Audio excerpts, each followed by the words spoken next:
Hi Taurus! Welcome pa sa ating channel. At ito ang inyong daily by tarot reading for March 23, 2025. Please be reminded kung nakaresonate kayo, comment down. Kung hindi kayo nakaresonate, ibigay niyo po sa iba kasi general reading po ito. This is for you Taurus ngayong March 23, 2025.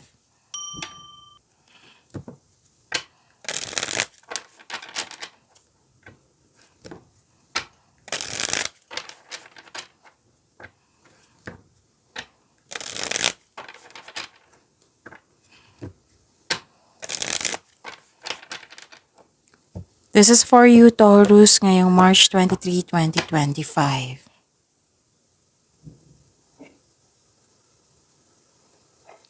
Maraming salamat po sa inyong patuloy na suporta at maraming salamat din po sa mga hindi nag-skip ng ads. Gamitin ang reading na ito bilang gabay lamang sa mga hindi pa nag-subscribe. Subscribe na po kayo at click bell notification para malaman nyo na may bago tayong video. Para sa mga gusto magpa-reading po, may lumabas dyan sa screen nyo ngayon. Panoorin nyo po at sundin ng instruction. Spirit Guide, mga ganap po para kay Taurus ngayong March 23, 2025. I need 3 cards po.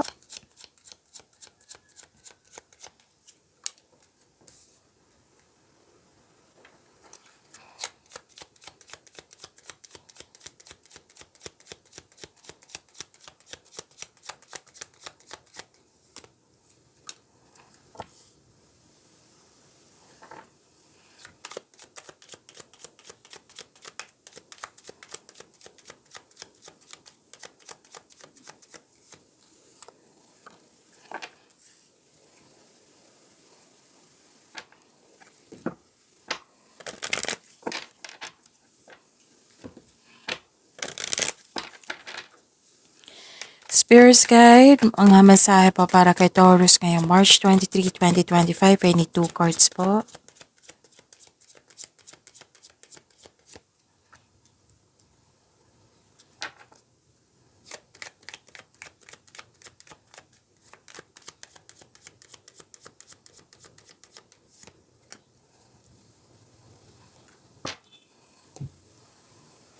Okay. Taurus, ngayong March 23, 2025.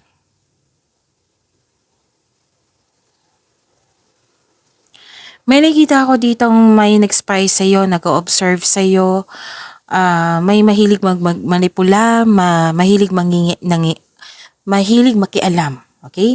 Tapos may gusto siyang kunin sa'yo. So mag-ingat kayo sa kanya. Nabibigatan, nahihirapan, nakikita ko dito, pwedeng na you felt guilt, may guilt ako nakikita dito eh.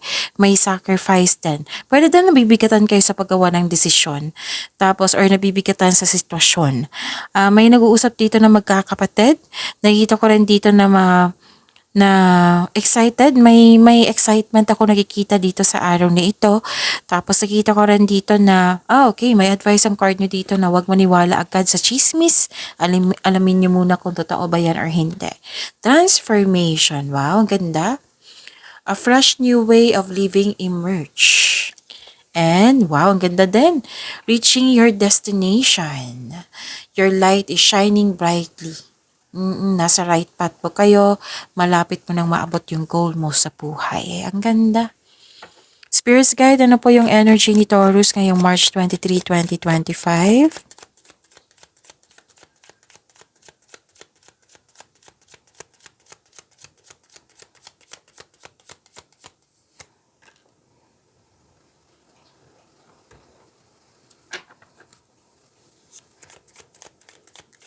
Clarification of this card po para kay Taurus.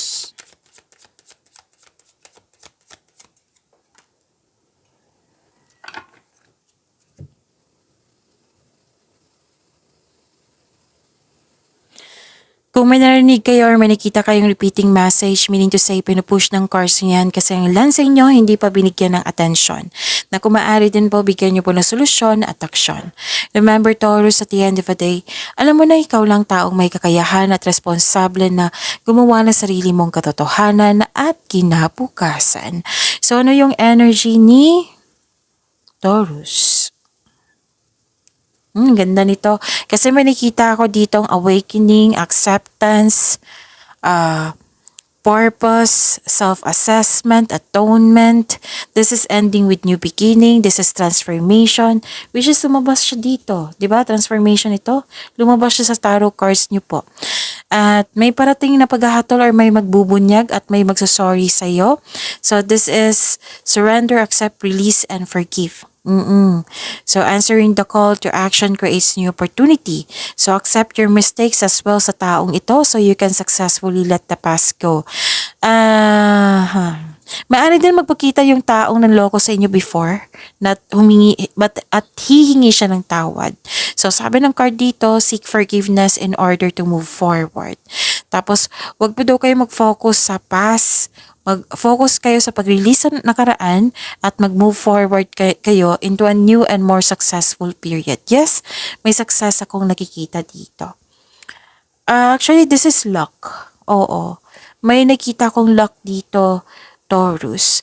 Nakita ko rin dito na nagkaroon po ng new beginnings, abundance, may parating na blessings, gift from the universe, posibleng new job opportunity or unexpected sum of money.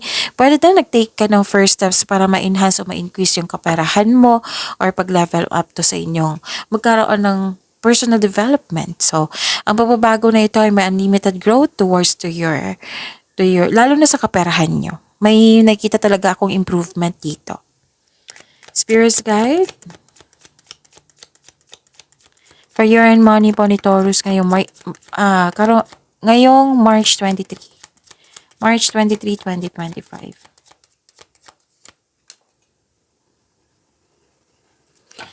And the clarification of this card po. Excuse me.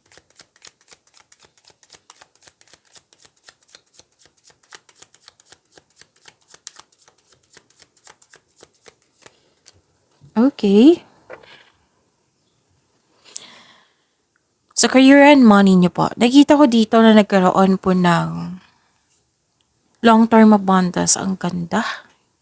This is a repeating message na may abundance na magaganap. Magkakaroon po ng steady progress. So kung sa mga nag-invest dyan, mukhang nagkaroon ng mabagal na resulta. Pero maging mapagpasensya po kasi itong pagbubunga na ito, magkakaroon siya ng masaganang resulta kung hayaan mo lang itong magbunga. So continue to take steady action on your goals while remaining patient and realistic about your expectation. So kung ikaw ay naghahanap ng trabaho or nag-iisip ng bagong karera, may perfect situation po na magaganap. Sabi po ng card. May nakita ko dito hindi nagkasundo.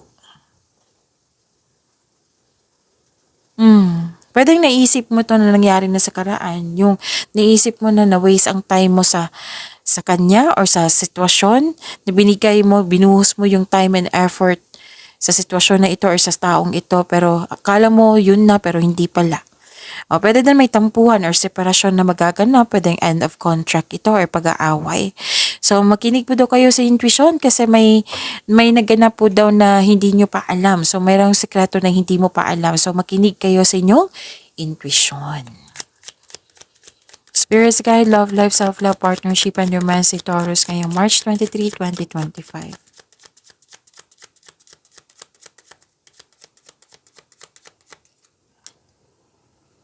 And the clarification of this card po.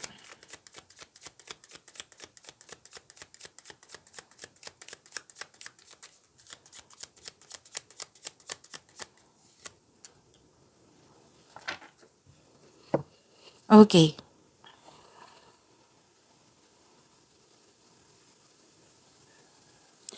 Maraming salamat po sa patuloy na tiwala sa suporta sa ating channel.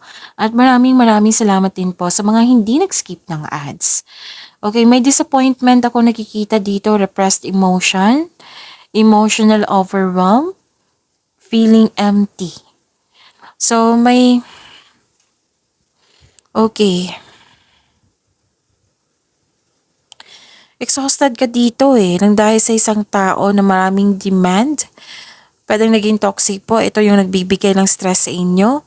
Pwede din, dalawang card na po mismo nagsabi dito, Taurus, na may pagsisisi po. Nag-invest ka ng time and effort sa taong ito. Oo. Tapos akala mo yun na pero hindi pala. Dalawang card na mismo nagsabi nito ha.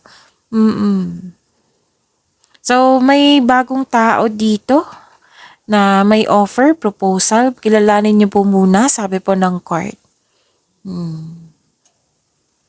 Okay, so meron din ditong so may disconnection nga or may delay sa travel.